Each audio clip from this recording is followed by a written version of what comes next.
साथियों नमस्कार। हलचल इंडिया से मैं राजेश सिंह। कहने को तो हम एक लोकतांत्रिक देश हैं, लेकिन आजकल जो हमारे देश के हालात हैं उन हालातों को हम सब देख और सुन रहे हैं। यह जो मणिपुर में जो कुछ भी हो रहा है, सरकार से हम लोग मांग कर रहे हैं कि इसको रोका जाए। आज लगभग 3 महीने होने जा रहे हैं और अभी तक हमारे माननीय प्रधानमंत्री जी ने इस पर एक शब्द भी नहीं बोला है। इसके गहरे अर्थ हैं और उन गहरे अर्थों को समझ पाना आम आदमी के लिए बहुत आसान नहीं है। ये इतना जटिल है, ये जो कुछ हो रहा है इसके जो पीछे की हकीकत है, असलियत है, उसको जान पाना बहुत जटिल है, बहुत कठिन है। हमारे देश के आम आदमी का एक भयानक संकट है कि वो बड़ा सतही तौर से चीज़ों को देखता है और उसे लगता है बस हो गया। ये 2 कारण समझ लीजिए। ये जो कुछ हो रहा है, ये इस देश में भारतीय जनता पार्टी की सरकार है और भारतीय जनता पार्टी आरएसएस की एक विंग है, ये हम सभी जानते हैं।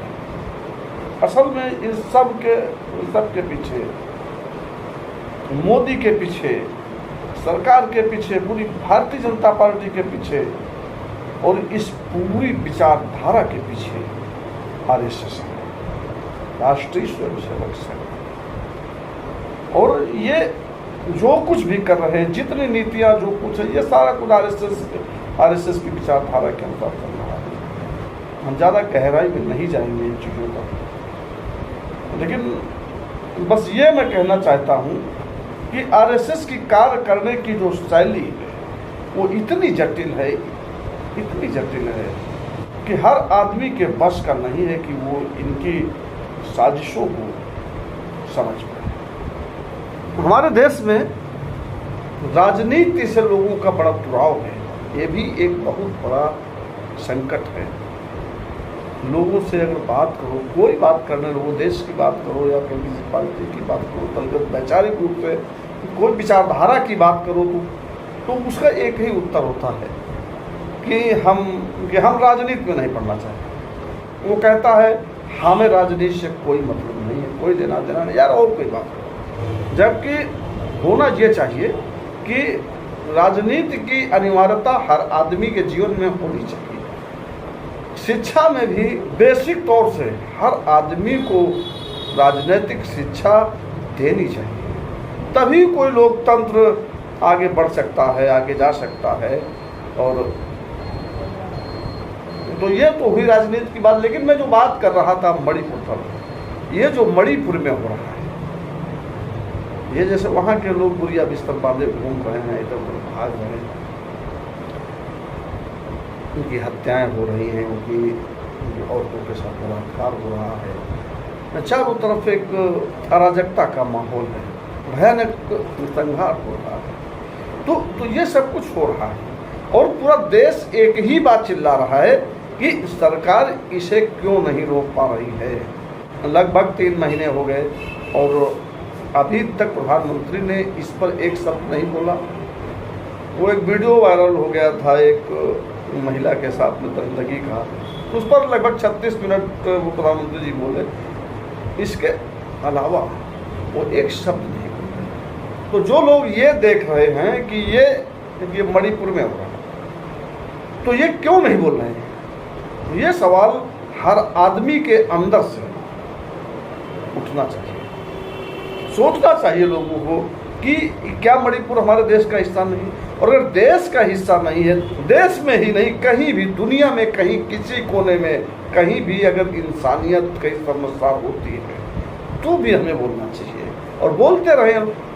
आज पूरी दुनिया से आवाज़ें आ रही हैं, अमेरिका, ब्रिटेन, ऑस्ट्रेलिया, फ्रांस, सारे देश लगभग बोल रहे हैं कि ये जो कुछ हो रहा है ये बहुत अच्छा नहीं हो रहा। बावजूद इसके अब हमें ये सोचना है मोदी जी क्यों नहीं बोल रहे, चूँकि वो यही चाहते हैं। ये उनकी राजनीतिक बिसात है कि 2024 का आम चुनाव आ रहा है। जनता के अंदर, आम आदमी के अंदर कहीं ना कहीं एक विक्षोभ है, गुस्सा है, महंगाई को लेकर, बेरोजगारी को लेकर और तमाम सारी चीज़ें ऐसी हैं कि अब की बार इनको ये एहसास हो गया है। देश भर में लोग अब की बार शायद इनकी सत्ता को नकारते हैं, या ये इसको ऐसा कहिए कि अब की बार आम चुनावों में भारतीय जनता पार्टी की इनकी सरकार नहीं बनेगी, और जब भारतीय जनता पार्टी की सरकार नहीं बनेगी तो ये समझ लीजिए मोदी साहब प्रधानमंत्री नहीं बनेंगे।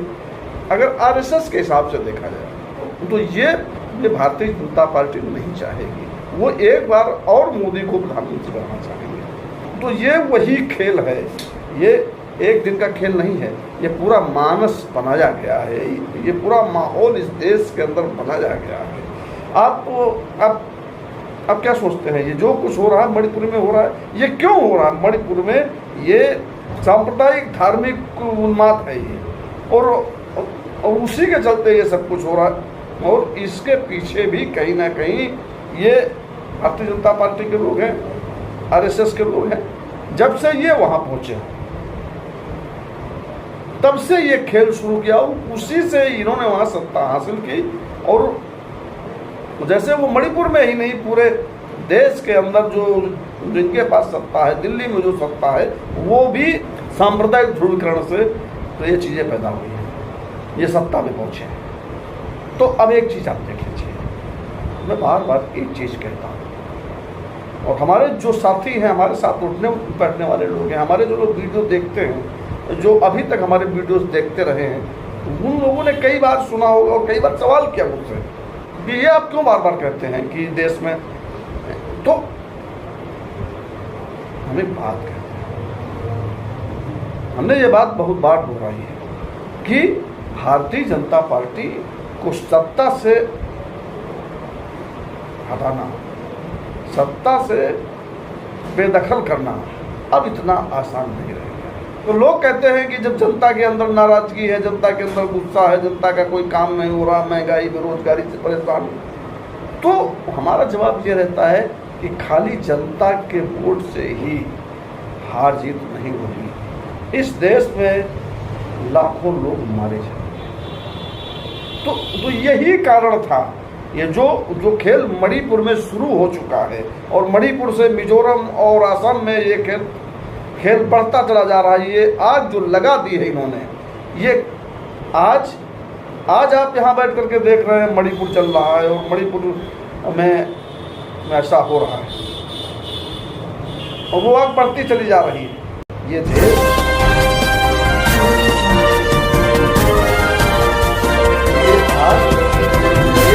आग कल बढ़ते बढ़ते ये कोई बहुत आश्चर्यजनक बात नहीं है कि ये कब पूरे देश में फैल जाएगी, क्योंकि इनका जो हिंदुत्व का बारूद है, जो धार्मिक जो बारूद है, वो पूरे देश में बिछा हुआ है।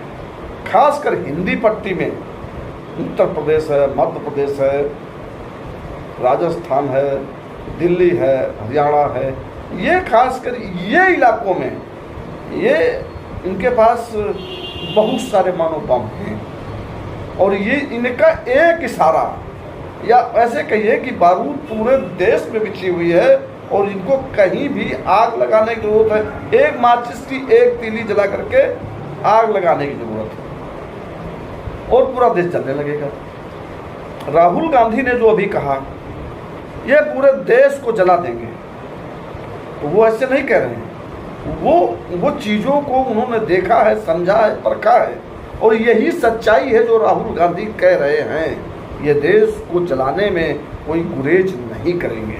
अब आपको लगता होगा कि ये हवाई बातें हैं, वो कहाँ बारूद बिछा हुआ है? तो बारूद ये है कि देखो, ये एक्सपेरिमेंट है, ये कोई काम बिना प्रयोग के नहीं करते हैं। एक दिन का काम नहीं है, ये एक दिन की तैयारी नहीं है, ये एक दिन के लिए कोई काम करते भी नहीं है। इनका लक्ष्य मिशन के तरह काम करते हैं, और उसका परिणाम कब आएगा, हमें कब कहाँ किस गोट को बिठाना है, वो बात की बात है। वो जब समय आएगा तब देखा जाएगा। लेकिन हमको अपनी तैयारी पूरी करके रखनी है। अभी आप देखिए उत्तर प्रदेश, मध्य प्रदेश के और राजस्थान, हरियाणा जैसे कई इलाकों में इनके आनुषांगिक संगठनों ने और कुछ संगठन और बना लिए हैं इन्होंने, गो सेवा और बजरंग दल और कौन कौन से और करनी सेना, फलाना सेना। तो ये सब क्या है? ये जो पूरे देश में मॉब लिंचिंग हुई, ये क्या है? ये एक तरह से एक्सपेरिमेंट है इनके कि हम कहाँ तक आदमी के अंदर छद्म राष्ट्रवाद और ये हिंदुत्व की भावना से, यही बारूद है। ये जो हिंदुत्व का ये इनका तथाकथित हिंदुत्व है और ये तथाकथित इनका राष्ट्रवाद है, यही वो बारूद है। और ये घरों में घुसे हुए हैं, या हर घर में अपनी विचारधारा के द्वारा उनको बारूद बना दिया है, उनको मानो बम में बदल दिया है। ये 100 लोग निकले, 200 लोग निकले और एक आदमी की हत्या कर दी। 10 लोग, 20 लोग, 50 लोग इकट्ठा हुए और एक आदमी को इसलिए मार डाला कि वो गाय का मांस खा रहा था। ये कैसे जाना? ये खाली अफवाहों पर तो हुआ ना। ये माचिस कहीं लगाई गई और आग जली, तो ये बारूद है। उनको खाली बता दीजिए कि ये फला जगह ये हो रहा है। कोई गाय खरीद कर ले जा रहा है, उसको बीच में वो बता दिया ये गाय ये मुसलमान है या तो ये बारूद है। और वो 20-50 लोग गए और उन्होंने जाके उसकी हत्या कर दी, ये बारूद है। ऐसे ही बहुत सारे मामलों में आप देखिए, हिस्ट्री को, इतिहास को बदलते हुए उस पर चर्चा। वो एक फिल्म आई और भगवा बिकनी पहन लिया। आपने देखा ट्रोल आर्मी, यानी कैसे ट्रोल, तो ये ट्रोल आर्मी जो है यही बारूद है। ये जो इनके लिए खड़े होते हैं, जो इनके लिए झंडा बैनर लेकर और विरोध प्रदर्शनों में सबसे आगे होते हैं, ये लोग जो मॉब लिंचिंग करते हैं, ये लोग जो गोसेवा के नाम पर गुंडागर्दी कर रहे हैं। अरे हम ये नहीं कह रहे कि ये सब कुछ गलत है। ये जो हमारी परंपराएं हैं, जो हमारे नियम है, हमारे पूजा अर्चना, जो हमारे धार्मिक भावनाएं हैं, वो हम उनको आहत करने उसकी बात नहीं कर रहे हैं। लेकिन क्या ये सब कुछ अभी हुआ? देश में 80% लोग मांसाहार करते हैं। 22 करोड़ मुसलमान हैं देश में, 80% लोग मांसाहारी हैं और इस देश में 22 करोड़ लोग मुसलमान हैं। तो 80% ये मांस कौन खाता है? ये तो हिंदू है ना। तो हम इसी बारूद की बात कर रहे हैं और लोग हैं कि ना सोचना है ना समझना है, बस बारूद बनकर जलना है और देश को चलाना है। तो ये खेल है, वो इस देश के लोगों को डरा रहे हैं, राजनीतिज्ञों में एक दहशत बना रहे हैं, एक माहौल बना रहे हैं। तो ये खेल यहाँ है कि ये कल आने वाला समय अगर देश जल उठे तो कल हमें और आपको, यानी पूरे देश में, हम जहाँ आज हम यहाँ बैठे हैं, आज हम ये देख रहे हैं मणिपुर में लोग अपना सब घर बार छोड़ करके भाग रहे हैं, असम में लोग भाग रहे हैं, मणिपुर में ये 3 स्टेट तो उस आग में झुलस ही रहे हैं। और वो लोग जिस तरह खाना बदोश हो गए और इधर उधर भाग रहे हैं जीवन बचाने के लिए, ना उनके पास खाना है, ना पानी है, ना घर है, कुछ है ही नहीं। तो कल ये हालात हमारे साथ और आपके साथ भी कब पैदा हो जाएंगे, इस बारे में कुछ नहीं कहा जा सकता। ये ऐसा भी हो सकता है कि अभी हम यहाँ बैठे हुए हैं और कल हमको यहाँ से, हमको आपको सबको भैया बिस्तर उठा के कोई सुरक्षित जगह तलाशनी पड़े। इस देश को भारतीय जनता पार्टी की सरकार ने, आरएसएस ने दंगाइयों में तब्दील कर दिया है। इस देश के नवयुवकों को बेरोजगार बना के उनके हाथों में हथियार थमा दिए गए और राष्ट्रवाद का, एक हिंदुत्व का आडंबर गले में उनके लटका दिया गया है और वो उसको लटकाए घूम रहे हैं। तो ये बड़ी शर्मनाक स्थिति है। तो देश के हालात बहुत अच्छे नहीं, देश से बहुत भयानक चक्रव्यूह में फंस चुका है। इससे बाहर निकल पाना अब आसान नहीं है। राहुल गांधी ने जैसे भारत जोड़ो यात्रा की, ये ऐसे ही नहीं है, इसका गहरा अर्थ है। राहुल गांधी इस पूरी विषाद को, इसके पीछे के पूरे खेल को बहुत अच्छी तरीके से बखूबी समझ रहे हैं और वो जान रहे हैं कि हमारे देश के हालात क्या हैं। तो उन्होंने ये काम किया। ये एक राहुल गांधी के अकेले प्रयास से कुछ होने वाला नहीं है। देश के लाखों लाख लोग जो इस देश का भला चाहते हैं, जो इस देश को अपना मानते हैं और इस देश को या इस देश की लोकतांत्रिक गंगा जमुनी या जो भी तहजीब है, इस देश का जो भी ढांचा है, जिस ढांचे पर हमें गर्व है और पूरी दुनिया में हमारा गौरव है, अगर उस ढांचे को बचाना चाहती है तो इस तरह के बहुत सारे प्रयास होने चाहिए। और पूरे देश में लाखों लोगों को, शिक्षकों को, बुद्धिजीवियों को, पत्रकारों को, जो अच्छे लोग हैं, जो ये चाहते हैं कि ये ढांचा बना रहे और हम इसी दिशा में आगे बढ़ें, जो हमारी विचारधारा है, जो हमारी परंपरा रही है, तो कुछ हो सकता है। अन्यथा आप बिल्कुल तैयार रहिए, कभी भी आपको अपना होड़ डाल मानना पड़ सकता है। और फिर क्या होगा, कहाँ जाना पड़ेगा, कैसे होगा, और फिर उसके बाद हालात क्या होंगे, ये आप यही समझ सकते हैं। धन्यवाद।